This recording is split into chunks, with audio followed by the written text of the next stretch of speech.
जय बोलिए देवाधिदेव खजाघाट श्री आदिनाथ भगवान की जय जय जय।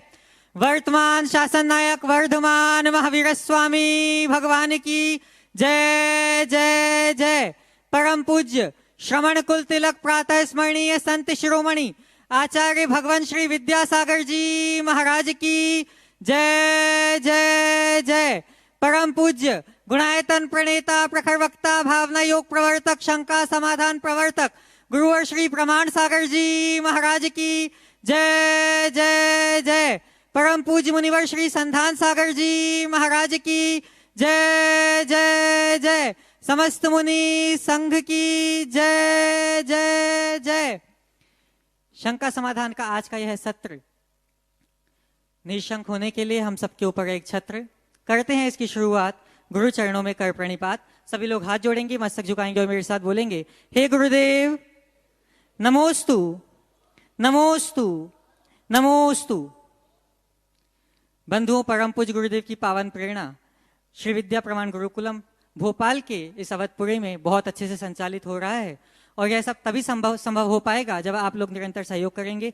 हमें प्रसन्नता है कि आज गुरुकुल प्रेमी के रूप में श्री विद्या प्रमाण गुरुकुलम से संबद्ध होने का और अपनी औदार्यता को बढ़ाने का सौभाग्य प्राप्त कर रहे हैं श्रीमान अशोक कुमार जी जैन, रेणु जैन, देवेंद्र जैन, सुमन जैन नई दिल्ली से, जो गुरुकुल प्रेमी के रूप में गुणायतन से संबद्ध हुए। मैं चाहूंगा कि वे आएंगे एवं परम पूज्य गुरुदेव के श्री चरणों में नमोस्तु निवेदित करेंगे। अनुपस्थित हैं आप सभी लोग, करताल ध्वनियों से इनकी अनुमोदना करें बंधुओं।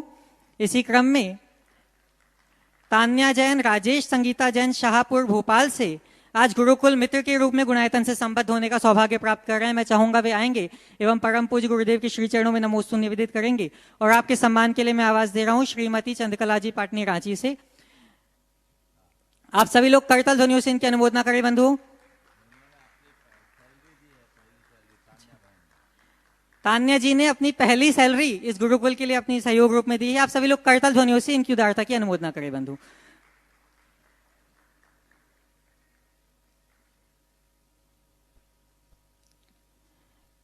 अब हम बिना किसी विलंब के चलते हैं परम पूज्य मुनिवर श्री संधान सागर जी महाराज के श्री चरण में और निवेदन करते हैं कि हे महाराज श्री, आपके माध्यम से आगे बढ़े यह सिलसिला ताकि हम सभी लोग सीख सके जीवन जीने की कला। नमोस्तु नमोस्तु नमोस्तु। बहुत अच्छा। आज का संकट समाधान का सत्र इस पावन धरा पर प्रारंभ हो उससे पूर्व बंधुओं, सभी आप लोग जानते हैं आगामी 7, 8 और 9 नवंबर भोपाल के लिए ही नहीं पूरे विश्व में एक नया इतिहास रचने वाली तारीख है, जिसमें 7 तारीख को इस पावन धरा पर होगा शिलान्यास। और उसी के साथ में डॉक्टर दीपक जी जैन, उनके द्वारा यहाँ मोटिवेशनल स्पीच सभी युवा और युवतियों के लिए, जिसमें आप अपने बेटे और बेटियों को अवश्य लेकर आएं। उस दिन का संकट समाधान विशेष संकट समाधान रहेगा। लगभग 2 घंटे तक यह सत्र चलेगा। आप लोग उसका पूर्ण लाभ लें, उनका पूर्ण लाभ लेंगे और अपने जीवन को उन्नत बनाएंगे। साथ में ही 8 तारीख को गुणायतन का अंतर्राष्ट्रीय अधिवेशन यहाँ पर संपन्न होगा और 9 तारीख को पिछिका परिवर्तन समारोह इस पावन धरा से संपन्न होगा। आप सभी का लाभ लेकर अपने जीवन को सफल बनाएंगे। और चलते हैं आज के इस संकट समाधान के सत्र की ओर। गुरु चरणों में नमोस्तु पूर्वक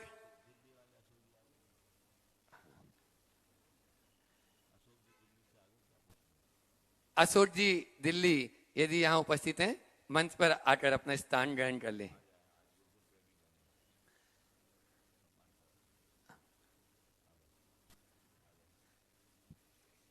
पूज्य गुरुवर के चरणों में बारंबार नमोस्तु करते हुए दीपक जी जैन अमेरिका से ही पूछ रहे हैं, विदेशों में रहते हुए जैन संस्कृति और परंपरा को कैसे जीवित रखा जा सकता है? देश में रहे चाहे विदेश में, देश काल की सीमाएं हमारे धर्म हमारी संस्कृति में कहीं बाधक नहीं बनती। बाधक बनती है हमारी निष्ठागत दुर्बलता। यदि हमारी निष्ठा प्रगाढ़ है तो दुनिया में हम कहीं भी क्यों न रहें, हम सब कुछ कर सकते हैं।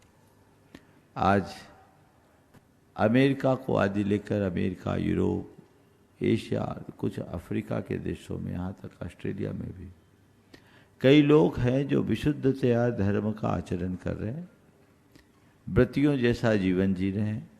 वहाँ मंदिर बन रहे हैं, पूजा पाठ आदि धार्मिक क्रियाएं संपन्न हो रही। तो ये सब चीज़ें संपादित की जा सकती है यदि हमारी भावनाएं विशुद्ध हो, मन निर्मल हो, तो चीज़ें सब अपने आप जुड़ जाएगी। शाश्वत तीर्थराज सम्मेद चटर्जी जी पावन दरा से निर्मला जी जैन पूछ रही हैं, वर्तमान समय में संयम और त्याग का पालन गृहस्थ जीवन में किस रूप में किया जा सकता है? गृहस्थ जीवन में संयम तप का, त्याग का पालन अपने स्तर पर बहुत अच्छे से किया जा सकता है। श्रावक धर्म का पालन करें, 1 से लेकर 11 प्रतिमा तक के पालन है, जिसमें 10 प्रतिमा तक आप घर में रह सकते हैं। अपनी भूमिका अनुसार अपनी प्रतिमाओं का पालन करें, व्रतों का पालन करें। गार्हस्थ्यिक दायित्वों का पालन करते हुए आप बखूबी अपना जीवन जी सकते हैं। जो हमारे शास्त्रों में व्रत नियम संयम का विधान बताया है, यदि उनका अनुपालन करते हुए करेंगे तो आपका रास्ता अपने आप प्रशस्त होगा।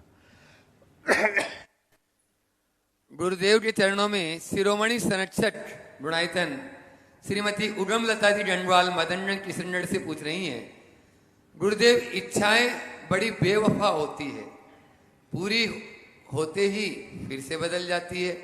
गुरुदेव इच्छाओं पर नियंत्रण कैसे करें जिससे संयम का पालन कर सकें? कृपया संकट का समाधान करने का। एक बात ध्यान रखो, इच्छाओं की पूर्ति से इच्छाओं से मुक्ति नहीं मिलेगी, इच्छाओं के नियंत्रण से ही इच्छाओं से मुक्ति मिलेगी।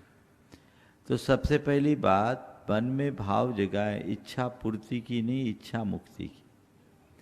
और इच्छा मुक्ति के लिए हमें संतोष और आत्मनियंत्रण की जरूरत है। आत्मज्ञान अगर हमने प्राप्त कर लिया, हमारी दृष्टि बदलती है, आत्मसंतोष प्रकट होता है, और उसी आत्मसंतोष से अंतरंग में आत्मनियंत्रण होता है, जो हमारे लिए संयमोन्मुखी बनाता है, हमारी इच्छाओं को नियंत्रित करने में सहायक बनता है। अजमेर से प्रकाश जी पाटनी नमोस्तु पूर्वक पूछ रहे हैं, महाराज जी किसी के लिए समर्पित हो जाना इतना मुश्किल नहीं है जितना मुश्किल उसे व्यक्ति को ढूंढना जो हमारे समर्पण की कद्र करे। इसी कारण मन बेचैन हो जाता है।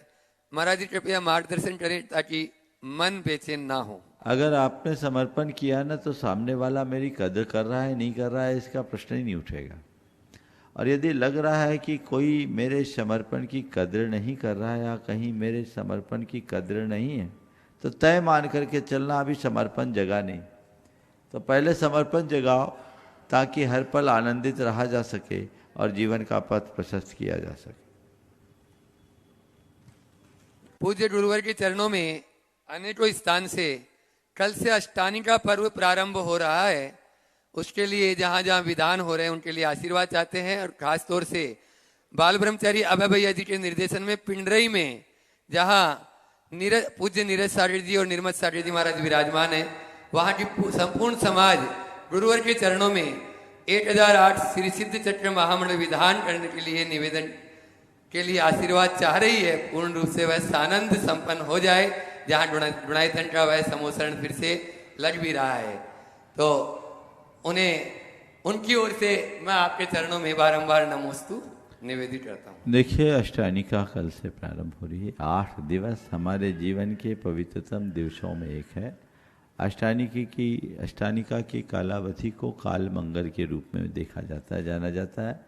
कार्तिक, फागुन, आषाढ़ तीनों अष्टाइयों में चतुर्निकाय के देव सपरिवार नंदीश्वर जिनालय में जाकर भगवान की पूजा आराधना करते हैं।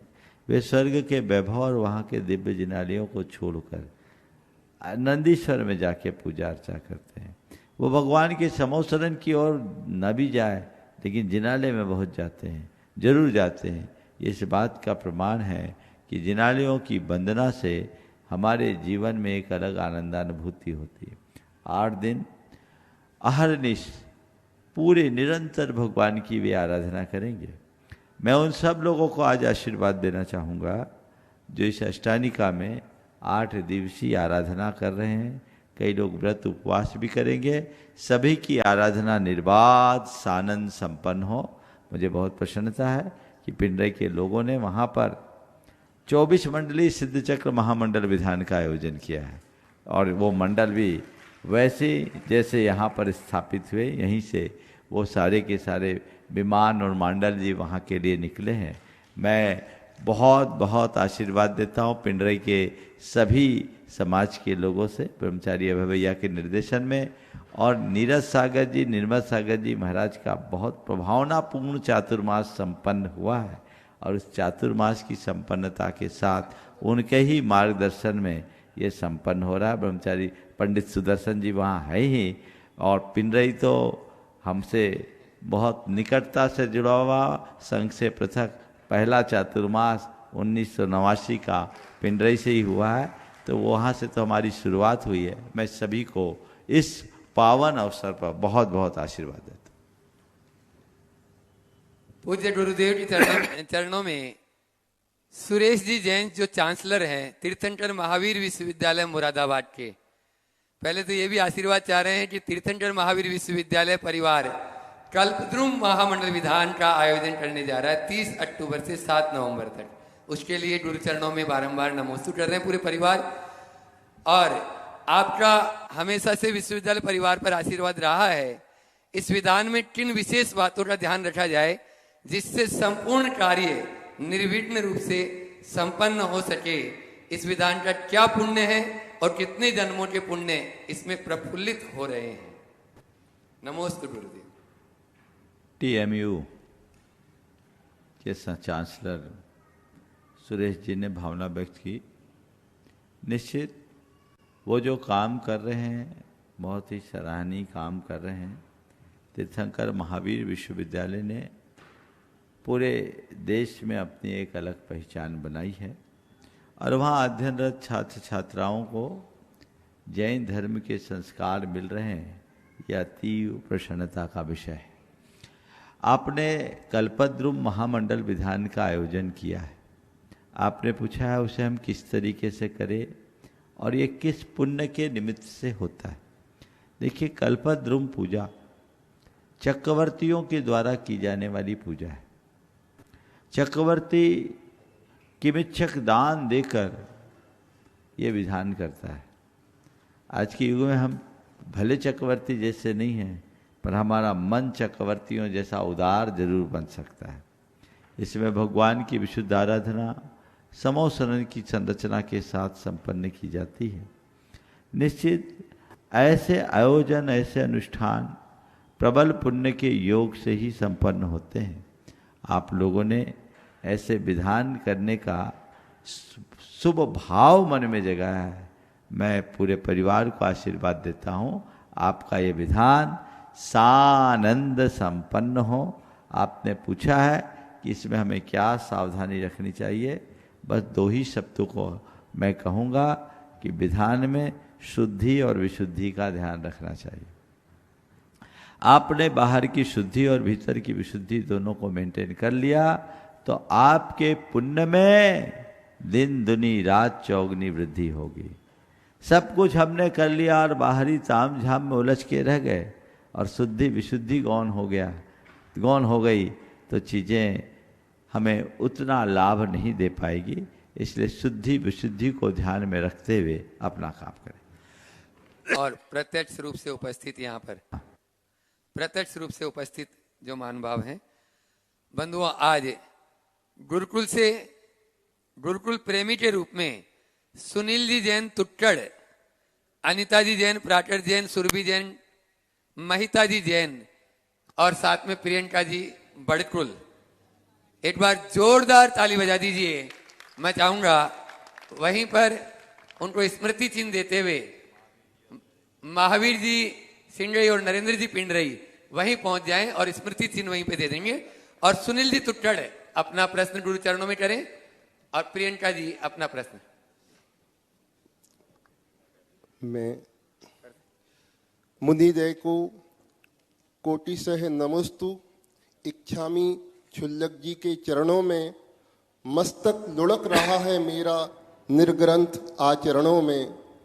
हम अर्जुन या कृष्ण नहीं हैं, पास हमारे प्रश्न नहीं हैं, उत्सुकता ही है आधार, पंक्ति हैं केवल दो चार।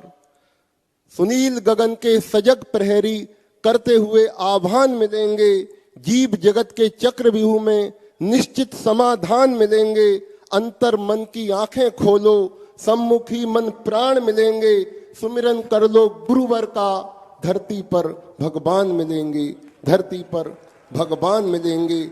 उत्सुकता केवल इतनी, मन भी थोड़ा खिन्न है, दर्शन करना और देखना दोनों कैसे भिन्न हैं। सत सत नमन गुरुवर प्रमाण, शंका का कीजिए समाधान। अच्छा, पहले तो उनका सत्कार कर दीजिए। दर्शन करना और देखना दोनों कैसे भिन्न है। बड़े काव्यात्मक शैली में आपने अपना सवाल किया। देखिए, दर्शन करना और देखने में बड़ा अंतर है। दर्शन करने का मतलब क्या है? सामने वाले से को अपने नैनों में बसा लेना और नैनों में बसाकर अपने हृदय में बिठा लेना। ऐसे दर्शन करने का मतलब भेंट करना होता है, मिलना होता है। किसी से निकटता और सामीप्य को स्थापित कर लेने का मतलब दर्शन है। देखना तो कोई भी किसी को देख सकता है। देखने में हार्दिक संबंध नहीं जुड़ता, दर्शन में अंतस्तत्व जुड़ता है। इसलिए दोनों को अलग अलग देखने की कोशिश करें। एक बार जोरदार ताली बजा दीजिए। और प्रियंका जी बड़कुल अपना प्रश्न कर रही हैं और उसके बाद में तैयार रहेंगे। वे भी आज गुरुकुल से गुरुकुल प्रेमी के रूप में जुड़े हैं। अशोक कुमार जी, रेणु जी, देवेंद्र जी, सुमन जी जैन, नई दिल्ली। मुनिद्वय के चरणों में बारंबार नमोस्तु, सभी छुल्लक जी के चरणों में इक्षामि इक्षामि इक्षामि।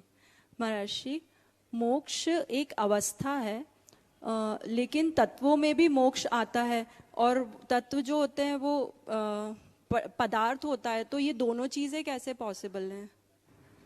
देखो, मोक्ष एक अवस्था है। किसकी? जीव की ना। तो मोक्ष रूप अवस्था को जीव प्राप्त करता है, ठीक है। अब जब हम मोक्ष प्राप्त करेंगे तो मोक्ष है क्या, उसको तो हमें समझना पड़ेगा ना। बंधन से, जैसे बंध एक तत्व है वैसे ही मोक्ष भी एक तत्व है। मोक्ष तो हमारे अंदर की एक परिणति है जो समस्त सांसारिक बंधनों से ऊपर उठने के बाद प्रकट होती है। आपने पूछा तत्व और पदार्थ में क्या अंतर है?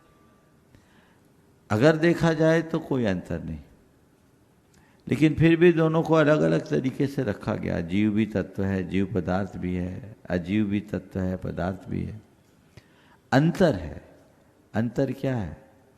जब हम तत्व की बात करते हैं तो उसके एकदम कंसंट्रेटेड रूप को देखते हैं, और पदार्थ की बात करते हैं तो उसकी ऊपरी स्थिति को देखते हैं।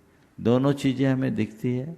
मोक्ष को हमें अपना ध्येय बनाना है तो मोक्ष पदार्थ का ध्यान करो, और मोक्ष को आत्मसात करना है, समझना है तो मोक्ष तत्व का विचार।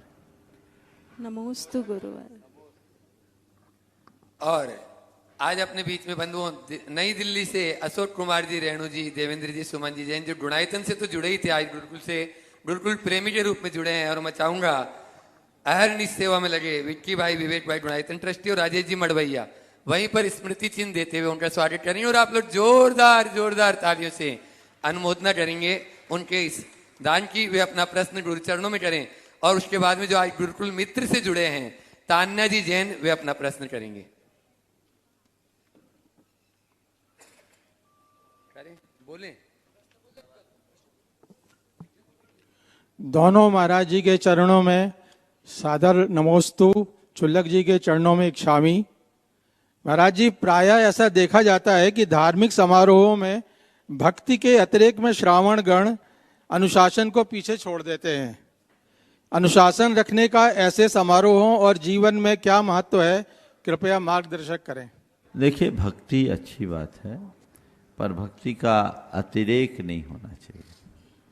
अनुशासन के बिना तो किसी भी चीज़ में मज़ा नहीं आएगा। आपने अभी कुर्ता पहन रखा है, कुर्ता में आपका अनुशासन है तो कुर्ता अच्छा लग रहा है। अगर नीचे की काज में ऊपर की बटन लगा दो तो कैसा लगेगा? तो हम कोई भी कर्म करें, कोई भी क्रिया करें, अनुशासन को ध्यान में रखें।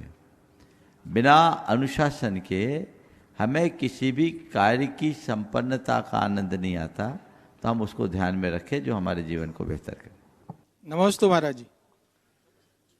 एक बार जोरदार ताली बजा दीजिए अशोक जी के पूरे परिवार के लिए। और तान्या जी जैन गुरुकुल मित्र से आज जुड़े हैं, अपना प्रश्न गुरु चरणों में करें और उसके बाद में तैयार रहेंगे। आज मेलबर्न से अपने बीच में हार्दिक श्वेता जैन, अमायरा अव्यान जैन। नमोस्तु महाराज जी, नमोस्तु महाराज जी, नमोस्तु महाराज जी। महाराज जी, आप बोलते हैं 90 डेज भावना योग करने से बहुत हेल्थ बेनिफिट्स मिलते हैं, पर अगर किसी कारण के से उसमें गैप हो, 90 डेज कंसिस्टेंटली भावना योग नहीं कर पाए, तो क्या उतना बेनिफिट नहीं मिलता है? असर होता है ना। अगर हम कोई चीज़ में निरंतरता नहीं रखेंगे तो उसका वो लाभ नहीं मिलेगा। हमें चाहिए कि हम निरंतरता रखने की कोशिश करें। तो अगर हमें कुछ पाना है तो इतना तो करना पड़ेगा। पता है ट्यूमर क्लॉसिस के बारे में क्या कहते हैं? ट्यूमर क्लॉसिस किसी को हो जाए तो उसके पूरे कोर्स होते हैं 6 महीने का, और 6 महीना में एक दिन भी नागा हो जाए तो फिर से 6 महीना करना पड़ता है। ऐसी खतरनाक बीमारी है। तो ऐसी हमारी जो हेल्थ प्रॉब्लम है, मेंटल प्रॉब्लम है, अगर हम उसे मुक्त होना चाहते हैं तो जो उसका कोर्स है उसे पूरा करें, उदारता के साथ करें, तत्परता के साथ करें, तभी उसका सही परिणाम आए। नमोस्तु महाराज जी। मेलबर्न वाले अपना प्रश्न करेंगे, उससे पूर्व छत्री योजना से अपने बीच अजमेर से रुचि जी जैन, वे अपना प्रश्न गुरु चरणों में करें। मेरे हृदय के उच्च आसन पर विराजमान हे गुरुदेव, आपके चरणों में कोटि कोटि नमोस्तु, कोटि कोटि नमोस्तु।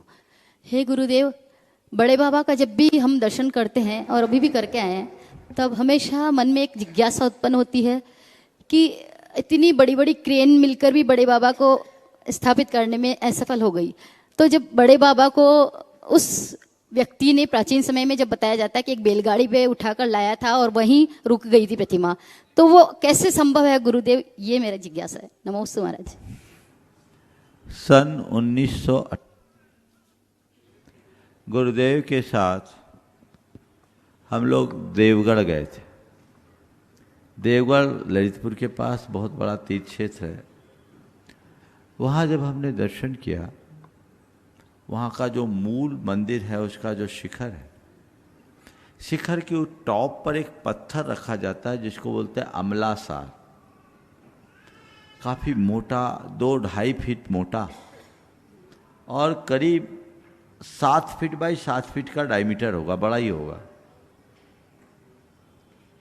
मैंने उसे देखा। गुरुदेव से मैंने एक सवाल किया, ध्यान से सुने। गुरुदेव से मैंने सवाल किया कि गुरुदेव, इतने भारी पत्थर को उतने ऊपर कैसे चढ़ाया होगा? उस समय तो कोई क्रेन नहीं थी।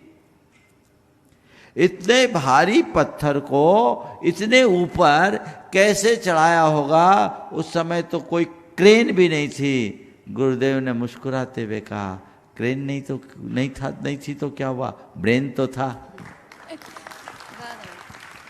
तो हमारे देश में पुराने लोगों की टेक्निक थी। रैंप बनाए जाते थे, हाथियों का सहारा लेकर के चीजों को ऊपर ऊपर चढ़ाया जाता था। बड़े बड़े पहाड़ों पर ऐसा हुआ है, चीजें चढ़ी है और उसी अनुरूप बनी है। इसलिए कोई संशय मत सोचो। ठीक है, आज की टेक्नोलॉजी अपेक्षाकृत कुछ ज़्यादा एडवांस है, चीज़ें ज़्यादा इजी हो गई, लेकिन ऐसा नहीं है कि पुराने समय में लोग ऐसा करते नहीं थे। बल्कि ये मानता हूँ कि जितना पुराने समय में लोग कर लेते थे, आज एडवांस टेक्नोलॉजी के बाद भी वो चीज़ें पूरी नहीं हो पा रही है। इसलिए हमें अपने मूलभूत स्किल को डेवलप करना चाहिए और अपनी परंपरागत शिक्षाओं को जीवंत करना चाहिए। नमोस्तु गुरुदेव, नमोस्तु।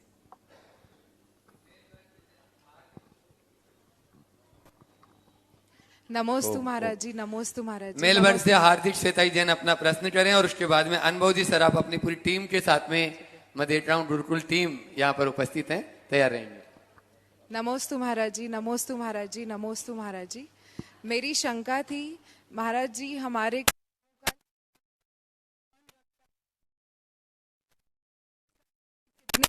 बंद हो किस चल सकता है? कर्मों का लेखा जोखा और किस कर्म के बंध से क्या फल मिलता है, ये पूछना चाहते हैं। हाँ, कर्मों का लेखा सुनो। जोखा कौन रखता है? यहाँ कर्मों के लेखा जोखा करने के लिए ओम, कर्मों का लेखा जोखा करने के लिए कोई एजेंसी नहीं है। ये सब चीजें ऑटोमेटिक मोड में है, समझ गए? ये क्या हो, जैसे अभी हम जो बोल रहे हैं, मेरे सामने कैमरा है, रिकॉर्डिंग चल रही है और रिकॉर्डिंग के साथ साथ रिले भी हो रहा है, लाइव में सब लोग देख रहे हैं। ये क्रम क्या है? मैं जैसा बोल रहा हूं, जैसा एक्शन कर रहा हूं, जो बोल रहा हूं, वो सब रिकॉर्ड हो रहा है और वही जा रहा है। ऐसे ही हम लोग 24 घंटे अपने मन से, अपने वचनों से, अपने शरीर से अनेक प्रकार की एक्टिविटीज करते रहते हैं। उस एक्टिविटीज के कारण ओम ओम बच्चों, उस एक्टिविटीज के कारण हमारी आत्मा में एक विशेष प्रकार का वाइब्रेशन होता है। उस वाइब्रेशन के परिणाम स्वरूप हमारी आत्मा के निकट रहने वाले बहुत सारे मैटर्स है, जिसको शास्त्रीय भाषा में कर्म के परमाणु कहते हैं, वो हमारी आत्मा से चिपट जाते हैं और वे संस्कार के रूप में हमारी आत्मा में जमते हैं। कालांतर में वे फिर प्रकट होकर हमारे अच्छे बुरे जीवन का निर्धारण करते हैं। तो हमारी जैसी प्रवृत्ति होती है वैसे परिणाम हमारी चेतना में जुड़ते हैं, वैसे संस्कार हमारी चेतना में जुड़ते हैं और जैसे संस्कार बनते हैं वैसा हमारा भविष्य बनता है। समझ गए? तो ये चक्र चलता रहता है। अब कौन से कर्म और क्रिया करने से क्या परिणाम निकलता है, हमारे शास्त्रों में बहुत सारी बातें डिटेल में लिखी है। एक ग्रंथ है भावत्रय फल प्रदर्शी, यानी हमारे शुभ अशुभ और शुद्ध भाव का क्या परिणाम होता है, किस प्रकार की क्रिया और भावना से कैसे कर्म बंधते हैं, उसका लेखा जोखा है। आप लोग पढ़ो उसे, छोटा सा ग्रंथ है और प्रश्नोत्तर की शैली में रचित संस्कृत और हिंदी में ग्रंथ है, लेकिन बहुत मननीय ग्रंथ है, पठनीय ग्रंथ है, मन की खिड़की खोल देगा। संक्षेप में मुझसे पूछो तो मैं ये कह सकता हूँ, अशुभ भाव से अशुभ कर्म बनते हैं, शुभ भाव से शुभ कर्म बनते हैं। तो हम अपने प्रवृत्ति को जितना शुभ बनाएंगे हमारा भविष्य उतना बने।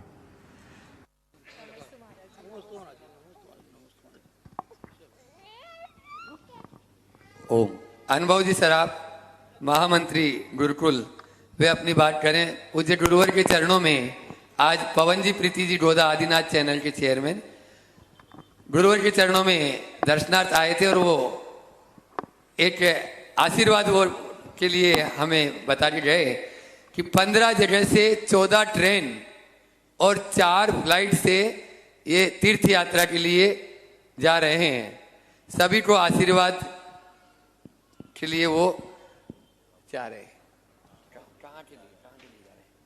समय सिकड़ जी के लिए ये तीर्थ यात्रा के लिए हमेशा लेके जाते हैं, तो समय सिकड़ जी के लिए यात्रा लेके जा रहे हैं।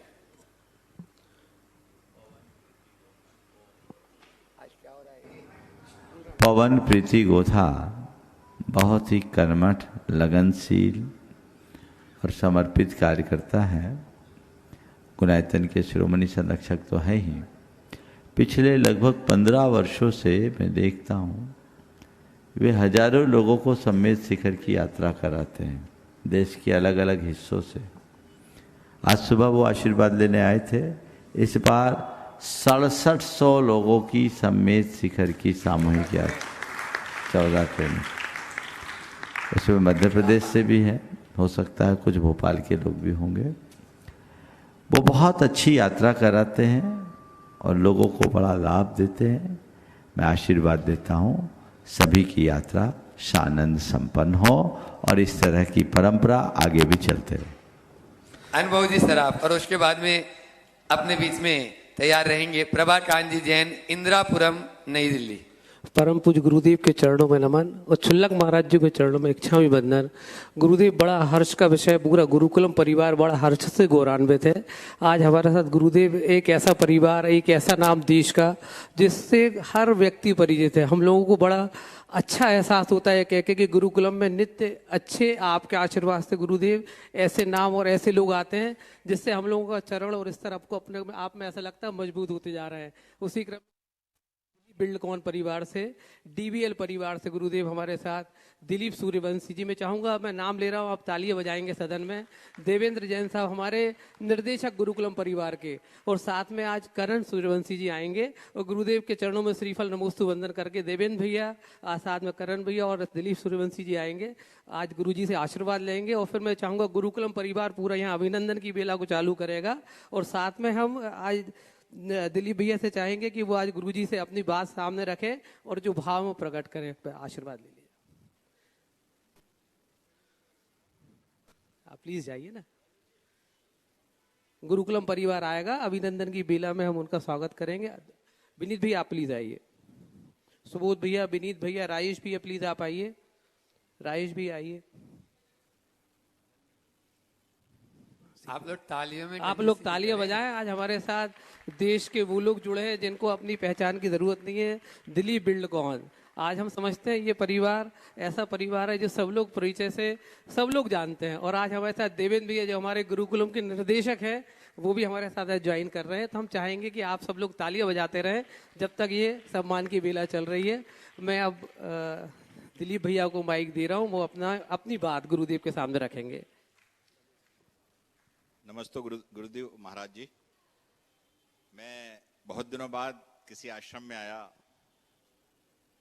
मुझे शायद अपनी उम्र का अलग अलग जगह गया, मगर इतना पवित्रता, ऐसे वाइब्रेशन और ऐसी एक अजीब सी आध्यात्मिक सुख मिला जो शब्दों में मैं व्यक्त नहीं कर सकता। यहाँ गुजारे हुए 1.25 घंटे ऐसे लगे जैसे मैं 50 साल कहीं किसी तपस्या करके आया हूँ, किसी मंदिर में या किसी। तो आपके चरणों के कारण यहाँ जो वातावरण है, मैं स्कूल देखा, हॉस्टल देखा, नन्हे बच्चों से मिला, तो मुझे लगता है आप यहाँ देश के उन नागरिकों को बना रहे हैं जो पूरे विश्व में भारत का परचम फैलाएंगे, धर्म का परचम फैलाएंगे। और इतिहास याद रखेगा कि यहाँ के पढ़े हुए बच्चे कितने अच्छे से संस्कारित होके गए। मुझे पता चला गुरुदेव महाराज आप ईदगाह हिल के पास एक मंदिर में आने वाले हैं, तो हमारा वहाँ एक छोटा सा कार्यालय है, 1 तारीख को आप वहाँ पधारेंगे। तो अगर इसी तरह का आशीर्वाद हमारे कार्यालय में थोड़ी देर के लिए आप दे देंगे तो हमारा पूरा डीबीएल परिवार धन्य हो जाएगा। मेरा निवेदन है आपसे।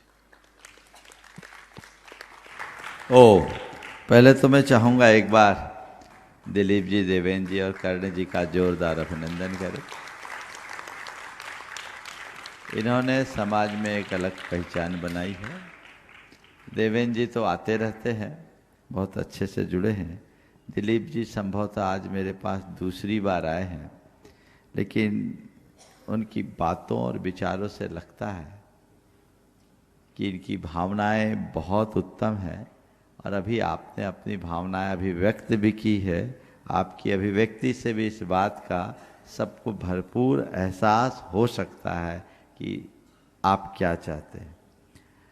आपने आज इस गुरुकुलम परिसर को देखा है, इसका उद्घाटन ही देवेंद्र जी ने किया है। सबसे बड़ी बात ये दिलीप बिल्डकॉन डीवीएल परिवार के लिए बड़े गौरव का विषय है।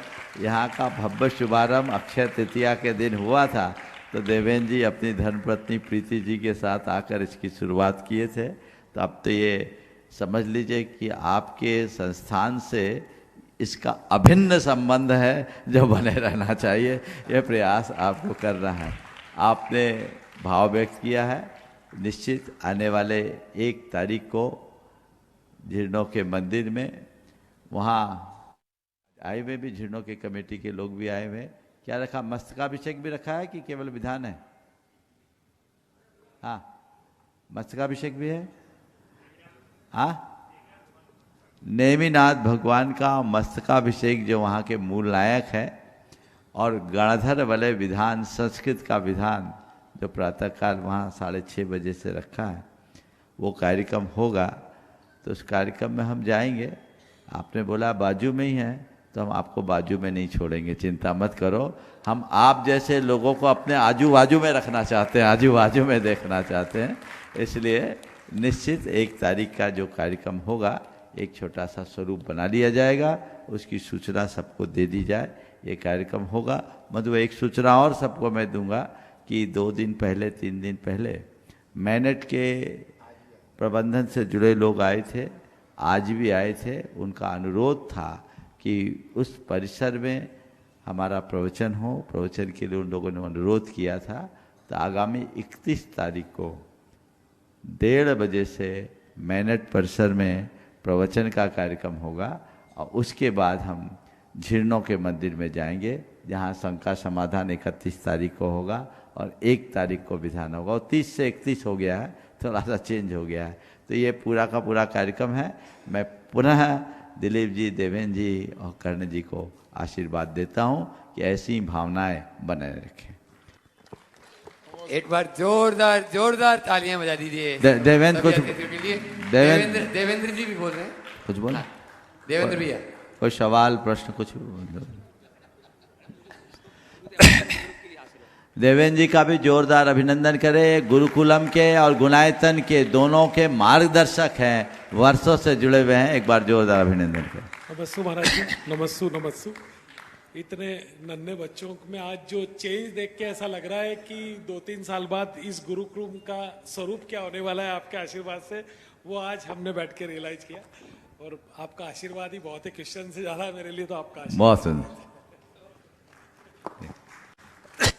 इंदिरापुरम दिल्ली से अपने बीच में प्रभा कांजी जैन अपना प्रश्न गुरुचरणों में करें, और उसके बाद में श्रीमती सीमा राजेश मड़वैया संरक्षक गुणायतन तैयार रहेंगे। मेरे आराध्य गुरुदेव के चरणों में नमोस्तु नमोस्तु नमोस्तु, समस्त मुनि संघ के चरणों में नमोस्तु इच्छामि। महाराज श्री, मेरा प्रश्न पहले कुछ और सोच रहा था, पर बैठे बैठे कुछ और दिमाग में आया। महाराज जी, कई बार ये लगता है कि नियति का कुछ विधान होता है, कुछ चीज़ें ऐसा लगता है कि अपने आप होते जा रही हैं, जो कभी हम जिसके बारे में सोचा भी नहीं होता है, ऐसी चीज़ें सामने आने लग जाती हैं। और कई चीज़ें ऐसी होती हैं जिनके बारे में हम प्रयास करते हैं, बहुत आगे बढ़ते हैं, और वो उसमें हमें दिखता नहीं है कि कुछ दिशा आगे बढ़ रही है। तो क्या कई बार मन में प्रश्न उठता है कि क्या ऐसी चीज़ें हैं जो पूर्व निर्धारित हैं, हालांकि ये कर्म सिद्धांत के साथ मेल नहीं खाती हैं, लेकिन फिर भी कई बार प्रश्न जरूर उठता है, मन में शंका जरूर आती है। तो उसको हम किस तरीके से समझने की कोशिश करें? देखो,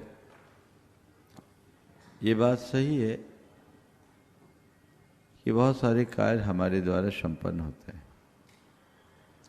और बहुत सारे कार्य ऐसे होते हैं जिनको हम चाहते हैं नहीं होते, और जिसके बारे में सोचा नहीं वो हो जाता है। इस संदर्भ में हमारे देश में एक शब्द आता है, वो है होनहार। क्या बोला मैंने? होनहार। तो होनहार को नकारा नहीं जा सकता, लेकिन केवल होनहार के भरोसे बैठने का उपदेश भी नहीं है। जो मेरे हाथ में हो मैं करूं, और उसके बाद जो ना हो या अघट हो जाए उसे होनहार मान करके स्वीकार कर लो। ये रास्ता। नमोस्तु महाराज। सीमा जी राजेश जी मड़वैया भोपाल, वे अपना प्रश्न गुरुचरणों में करें, तैयार रहेंगी। विवेक जी जैन सिंगापुर। मम हृदय में विराजमान गुरुद्वय के चरणों में नमोस्तु नमोस्तु नमोस्तु। एलक जी के चरणों में इच्छामी इच्छामी इच्छामी। गुरुदेव, आजकल शहर में एक चर्चा का विषय बना हुआ है गुरुकुलम वर्सेस कॉन्वेंट। गुरुकुल के जहां तक सवाल है, ये भारतीय संस्कृति का एक अहम हिस्सा हमेशा से रहा है, जिसने भगवान रामकृष्ण जैसे लोकोत्तर पुरुष दिए हैं। कॉन्वेंट के बारे में जो जानकारी मिली है वो ये है कि रूसो जो यूरोप का एक महान दार्शनिक हुआ है, उसने ये लिखा है अपनी बायोग्राफी में कि कॉन्वेंट जो है उसके, रूसो ने ये लिखा है कि मेरी 5 संतानें थीं जिनमें मैंने 4 को लावारिस छोड़ दिया था, और वो चारों लावारिस संतानें कॉन्वेंट से शिक्षा प्राप्त की, वहीं पली बड़ी। कॉन्वेंट की स्थापना लगभग 2500 साल पहले इस मकसद से की गई थी कि यहाँ जो लावारिस बच्चे होते थे, लावारिस आवारा, उनको कॉन्वेंट में भर्ती कर दिया जाता था। और वहाँ ये स्थिति इसलिए बनती थी कि वहाँ स्त्री पुरुष बच्चों को अपने आनंद, मतलब वैवाहिक जीवन के आनंद में बाधा मानते थे, इसलिए वो उनको पैदा करके लावारिस छोड़ देते थे। तो गुरुदेव, कॉन्वेंट मतलब ये हुआ कि लावारिस बच्चों का स्थान, जैसे अपने भारतीय संस्कृति में कांजी हाउस और कानी भोज, जिनको बुंदेलखंड में बोलते हैं, लावारिस पशुओं का स्थान हुआ करता था। तो गुरुदेव, ये तो हमारी जानकारी है, बाकी आप थोड़ा सा इस पर प्रकाश। आपने बिल्कुल सही जानकारी पकड़ी है। कॉन्वेंट यानी बिल्कुल कानी हाउस है वो, ये अनाथ आश्रम, इसलिए हमें कॉन्वेंट प्रणाली से बचनी चाहिए। ब्रिटिश उपनिवेशवाद के प्रभाव के कारण हम लोग उसके आदी और अभ्यासी बन गए। चीज़ें हमारे साथ वैसी बनी और बदलते चल रही। हमें इसमें व्यापक बदलाव लाना चाहिए, जीवन में ठहराव भी लाना चाहिए। गुरुकुलम हमारी मूलभूत परंपरा है। ये विडंबना है कि अंग्रेजों के द्वारा 1856 में गुरुकुल प्रणाली को अवैध घोषित किया और नई शिक्षा नीति लागू कर दी गई, जिससे हमारे देश की शिक्षा व्यवस्था बुरी तरह प्रभावित हुई। और लगभग 180 साल हुए, 1856 से 225 में आए। इतने सालों में सब कुछ बदल गया, और 90 के बाद के दशकों में तो और बहुत बड़ा परिवर्तन आया। अगर आज भी हमें नई प्रणाली से शिक्षा देने के बाद भी CBSE, ICISE बोर्ड वगैरह को प्रमुखता देनी पड़ती, लेकिन हमें व्यापक बदलाव की ज़रूरत है। नई शिक्षा नीति में बहुत सारी चीज़ें इसमें समायोजित भी हुई। जब तक हम भारत के मूलभूत परंपरा को नहीं समझेंगे और भारतीय तत्वों को शिक्षा का अंग नहीं बनाएंगे, तब तक सच्चे अर्थों में न हम देश को आगे बढ़ा पाएंगे, न समाज को, और न ही संस्कृति को।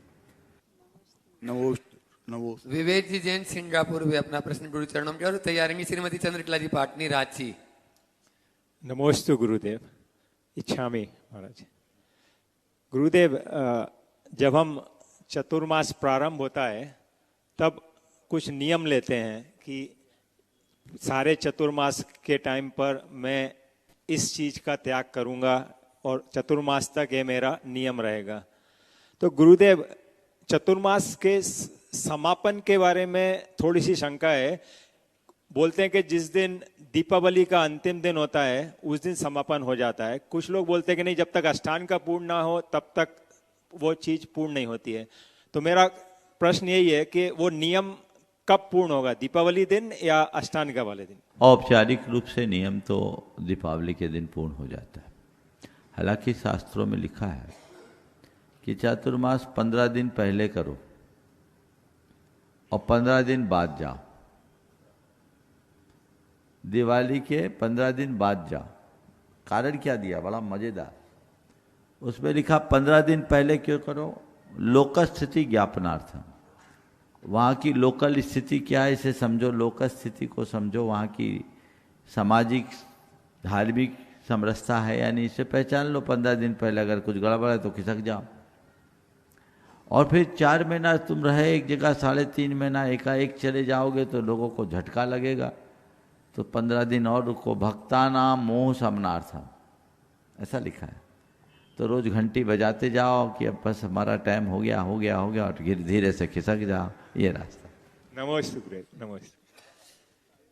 श्रीमती चंद्रकला जी पाटनी रांची, वे अपना प्रश्न करेंगे। उसके बाद में अपने बीच में अर्पित जी राहतगढ़ अपने पूरे साथियों के साथ में। मेरी तरफ से जगत के सब्जियों की तरफ से मुनि राजों के चरणों में नमोस्तु, सब छुल्लक जी महाराज के चरणों में इच्छामि। महाराज श्री सरल व्यक्ति का जीवन खुली किताब की तरह होता है, लेकिन वो खुली किताब होना भी कभी कभी गलत हो जाता है। कई लोग फायदा उठाने लगते हैं, तो कैसा होना चाहिए? बहुत अच्छी बात आपने कही है कि सरल व्यक्ति का जीवन खुली किताब की तरह होता है, लेकिन खुली किताब का भी कई बार लोग फायदा उठा लेते हैं। पर जिसकी खुली किताब होती है ना, उसे इस बात का रंच मात्र मलाल नहीं होता, उसे इसका हर्ष होता है, क्योंकि उसे पता है मेरी खुली किताब को पढ़ेगा तो कुछ अच्छा सीखेगा, क्योंकि मेरी किताब में कुछ गलत लिखा ही नहीं गया।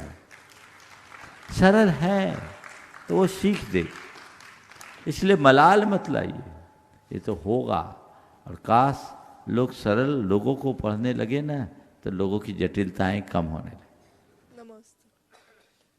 बंधुओं, संत गुरुवर के सानिध्य में 27 नवंबर से 2 दिसंबर 2025 राहतगढ़ के इतिहास में एक नया इतिहास रचने वाला है, जहां नींव से लेकर सिटर तक चौधरी परिवार के अर्पित जी, एक बार जोरदार ताली बजा दीजिए।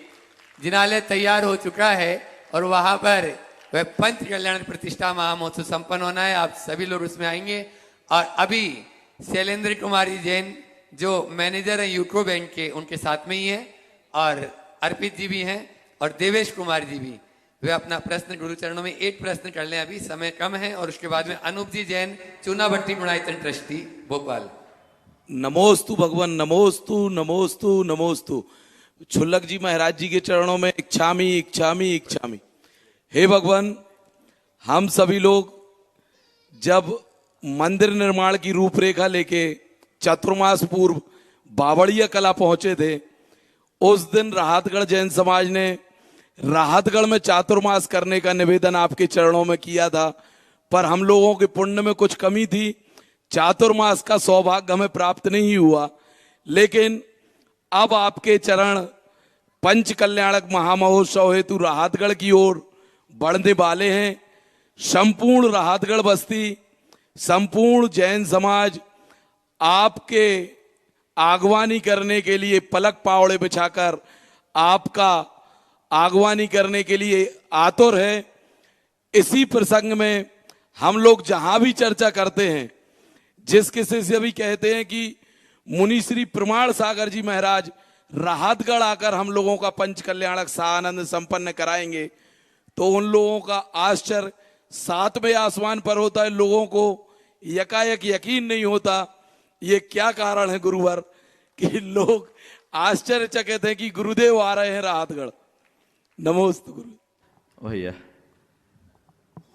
अगर लोग ये कह रहे हैं कि महाराज आ रहे हैं, इसमें आश्चर्य हो रहा है, तो इसे अपना सौभाग्य समझो और लोगों को कहो कि आश्चर्य भी आपको आनंद देगा। समझ गए? महाराज जी, लोगों को कैसे यकीन दिलाएं कि महाराज ही आ रहे हैं? जहां पहुंचते तो आश्चर्यजनक मुद्रा में कहते हैं कि महाराज जी आ रहे हैं, वो कराएंगे, तो कैसे हम उनको ये विश्वास दिलाएं कि प्रमाण सागर महाराज जी राहतगढ़ आके। हाँ, उनसे बोलो कि राहतगढ़ वालों की जड़ें बहुत पुरानी हैं और महाराज जी के प्रति हम लोगों ने ऐसा समर्पण भाव जगाया। ध्यान रखो, छोटी जगह हो या बड़ी जगह, सवाल स्थान का नहीं, सवाल स्थिति का है। मैं कह सकता हूँ राहतगढ़ बहुत छोटी सी बस्ती है, लेकिन छोटी बस्ती के लोगों का दिल बहुत बड़ा है। हम लोग 1995 में 4 दिन को गए थे, लगभग 70-75 दिन रुक के गए। भावना है, ये योग है। निश्चित आप लोगों को बोल दो कि आपको आश्चर्य करने की जरूरत नहीं है, और ये मत सोचो कि महाराज जी छोटी जगह से नहीं आ सकते। हमें बड़े और छोटे स्थान से मतलब नहीं है, हम लोग तो केवल भावनाएं देखते हैं, जिसकी भावना प्रबल होगी निश्चित वे लाभान्वित होंगे। इसलिए अभी राहतगढ़ से लोग नसीहत ले ले, सीख ले और प्रेरित होकर अच्छा कार्य करने के लिए उत्साहित हो। बहुत बहुत आशीर्वाद। अनूप जी हरसोला चुनाभट्टी गुणायतन ट्रस्टी अपना प्रश्न गुरु चरणों में करें और उसके बाद में सुनील जी पब्लिशर से तैयार रहेंगे लाल घाटी। नमोस्तु गुरुदेव, नमोस्तु इच्छामी चुल्लक जी महाराज को। मेरा प्रश्न ये था गुरुदेव कि जैन धर्म के सिद्धांतों के अनुसार पानी छानकर पीना चाहिए। वर्तमान परिस्थितियों में सब लोग पानी छानकर तो पी रहे हैं, वो नहा रहे हैं, छानकर पी रहे हैं। टोटियों में उनने थैलियां लगा दी है, जो ट्यूबवेल से पानी आ रहा है उसको छान लेते हैं।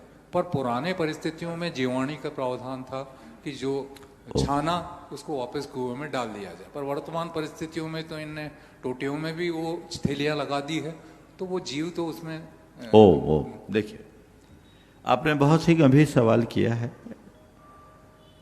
हमारे पानी छानने के पीछे जो मूलभूत भाव है वो जीव दया का है, करुणा का है। और ये करुणा की पूर्ण पूर्ति या करुणा का पूर्ण अनुपालन सीधे प्राकृतिक जल स्रोतों से जल की निकासी में ही संभव है, चाहे वो कुआं हो, तालाब हो, नदियां हो। वर्तमान में चीज़ें अब बदल गई। आपके पास तो सब सप्लाई का पानी आता है, फिल्टर से आता है, या फिर आपके अंदर अपना सबमर्सिबल लगा हुआ है तो आप अपने घर से बोरिंग का पानी लेते हैं। तो ये सब पानी तो पहले ही फिल्टर होकर के आया है। इसको छानने न छानने से बहुत बड़ा भाव, हमारी जो भावना उसकी पूर्ति नहीं होती। लेकिन फिर भी छन्ना लगा करके इस्तेमाल करें, क्योंकि मैं जान रहा हूं हर कोई अब कुएं का पानी नहीं ले सकता, कुएं ही सुलभ नहीं है। अब तो जो कुआं का पानी लेते हैं उनके लिए पानी दुर्लभ हो गया। तो फिर ये सप्लाई का पानी हम छानना बंद कर दें। आप तो आरओ का यूज करने लगे अब तो, और हालांकि आरओ का पानी यूज नहीं करना चाहिए, बहुत नुकसानदेह। तो उसमें आप अगर छन्ना लगाते हैं तो इसमें कम से कम आपकी भावनात्मक करुणा तो पलती है और आपके जैन होने का प्रमाण तो बनता है, वो करें। हालांकि उसमें भी विवेक रखें, छन्ना आदि को भी बार बार छानते रहे और बदलाव होना चाहिए। और इसका भी प्रभाव अच्छा पड़ता है। डॉक्टर शंकर दयाल शर्मा जब भारत के उपराष्ट्रपति होते थे, 1984 या 85 की बात है, भिलाई में पंचकलानक प्रतिष्ठा समारोह संपन्न हुआ, जिसके वे मुख्य अतिथि के रूप में वहाँ उपस्थित हुए।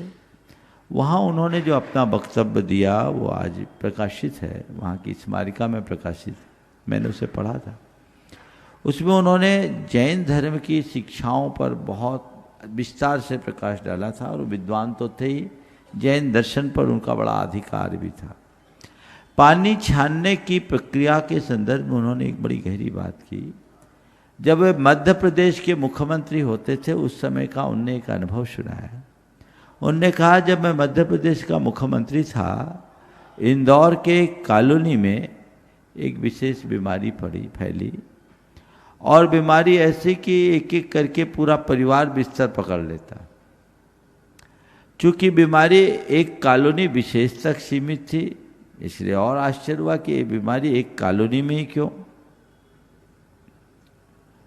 और देखा गया कि जैन परिवारों में इस बीमारी के लक्षण कम है।